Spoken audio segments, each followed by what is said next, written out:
जी dear viewers, तो कैसे हैं आप? उम्मीद करता हूं खैरियत से होंगे। तो आज की वीडियो में हम मार्केट में फैली हुई दो ऐसी न्यूज़ जिन्होंने तमाम ही उन लोगों को बड़ा परेशान किया हुआ है जो ऑलरेडी सोलर लगवा चुके हैं या जो सोलर लगवाने के बारे में सोच रहे हैं, इन न्यूज़ के बारे में बात करेंगे और इसकी हकीकत के बारे में मैं आपको बताऊंगा। अच्छा देखें, जो दो न्यूज़ मार्केट में फैली हुई हैं इसके बारे में पहले ही बता दूं, इनमें से एक खबर सच है और दूसरी खबर झूठ है।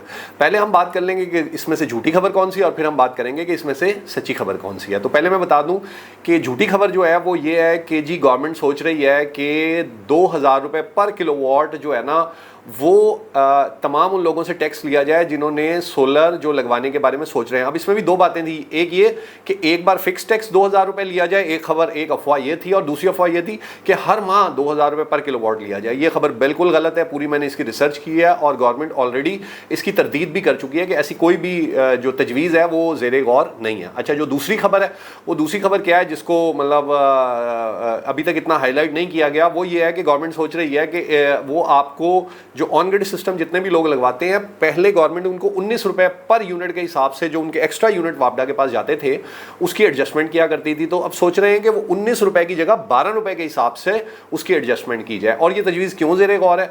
ये तजवीज़ इसलिए ज़ेरे गौर है कि जो हमारे मुल्क में तेज़ी से सोलर लग रहे हैं, तो जो हमने बदकिस्मती से जो हमारी साबका गवर्नमेंट्स ने मुआहदे किए हुए हैं ये बिजली बनाने वाली कंपनियों से, वो क्या किए हुए हैं कि भाई अगर हम बिजली ले ना लें हम आपको कैपेसिटी चार्जेस पे करेंगे। अब जब बिजली सोलर से बननी शुरू हो गई, लोगों ने अपनी बिजली बनानी शुरू कर दी, तो कैपेसिटी चार्जेस जो हैं वो बढ़ते ही चले जा रहे हैं। और आने वाले दिनों में जितनी तेज़ी से हमारे मुल्क में सोलर सिस्टम लग रहे हैं, गवर्नमेंट को लग रहा है कि भाई ये तो कैपेसिटी चार्जेस बहुत बढ़ जाएंगे। अच्छा, इसका नुकसान क्या होगा कि जब ये ज़्यादा बढ़ जाएंगे तो जिनके पास तो जगह थी, जिनके पास तो पैसे थे, उन्होंने तो सोलर सिस्टम लगा लिए और वो इस टैक्स से, इस कैपेसिटी चार्जेस से बच गए। अब जो रिमेनिंग लोग रह गए जो कि सिस्टम नहीं लगा सकते, जगह ना होने की वजह से, पैसे ना होने की वजह से, उनके ऊपर लोड और बढ़ जाना है कैपेसिटी चार्जेस की मद में। तो इसलिए ये तजवीज़ ज़ेरे गौर थी कि 19 की जगह 12 से एडजस्ट कर दिया जाए और ताकि जो है ना लोड कुछ सोलर वालों के ऊपर भी आ सके। अच्छा, अब एक और मैं यहाँ आपको बात क्लियर कर दूँ कि जो गवर्नमेंट आपसे 19 रुपये के हिसाब से पैसे आपके जो एक्स्ट्रा यूनिट एडजस्ट किया करती थी, उन पैसों का एक्चुअली होता क्या था? एक्चुअली गवर्नमेंट जो दो आपके 24 घंटे के दो हिस्से होते हैं, एक पीक और एक ऑफ पीक और। ये पीक आवर्स तकरीबन 5-6 घंटे होते हैं दिन में और रिमेनिंग 18-19 घंटे जो है ना वो ऑफ पीक होते हैं। ये साल के मुख्तलिफ हिस्सों में इसकी टाइमिंग जो है वो चेंज होती रहती है, आप अपने बिल के ऊपर देख सकते हैं। अच्छा, अब जो पीक आवर्स हुआ करते थे इसमें गवर्नमेंट आपको यूनिट के बदले यूनिट नहीं देती है बल्कि आपसे यूनिट के पैसे लेती है।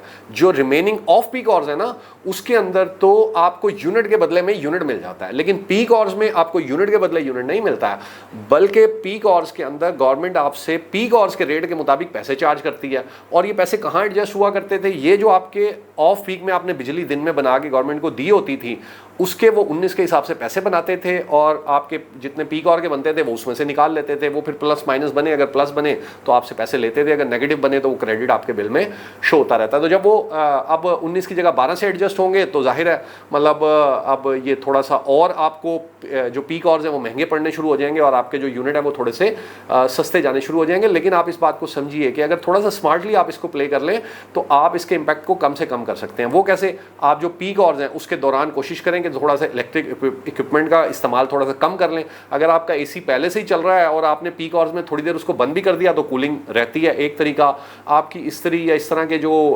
इलेक्ट्रिक अप्लाइंसेज हैं उनको आप कम यूज़ कर लें। एक और तरीका है, अगर आपने हाइब्रिड सिस्टम लगवाया हुआ है और आपके पास बैटरीज भी हैं तो आप जब पीक आवर शुरू हो तो आप वापडा ऑफ कर दें।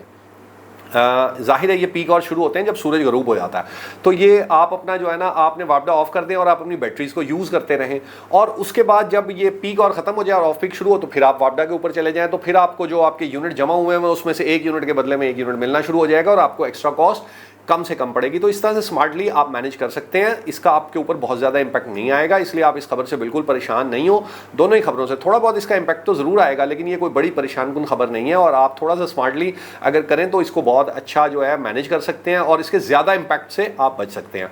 तो आप अगर सोलर सिस्टम लगाने के बारे में सोच रहे हैं तो ज़रूर सोलर सिस्टम लगाइए। ये आपके लिए भले से 12 रुपये के हिसाब से भी एडजस्टमेंट हो, आपके लिए, मुल्क के लिए बहुत फ़ायदेमंद है और आपको ये ज़रूर लगाना चाहिए। ये वो ग्रीन एनर्जी है जो कि क़यामत क़यामत तक सूरज रहेगा, और जब तक सूरज रहेगा ये एनर्जी जो है ना फ्री ऑफ कॉस्ट आपको मिलती रहेगी अगर आपने सिस्टम लगा लिया तो आप ज़रूर सिस्टम को लगवाइए और इसका बेनिफिट लीजिए। इसका बेनिफिट आपको भी मिलेगा, हमारे मुल्क को भी मिलेगा। होपफुली इस वीडियो से आप इस बात को समझ गए होंगे और आप ज़रूर अपना सोलर सिस्टम जल्द अज जल्द प्लान करेंगे और लगवाएंगे। अगर आपको वीडियो अच्छी लगे तो ज़रूर इसको अपने दोस्तों और साथियों से शेयर कीजिएगा और चैनल को सब्सक्राइब भी ज़रूर कीजिएगा। Thank you very much. अल्लाह हाफिज़।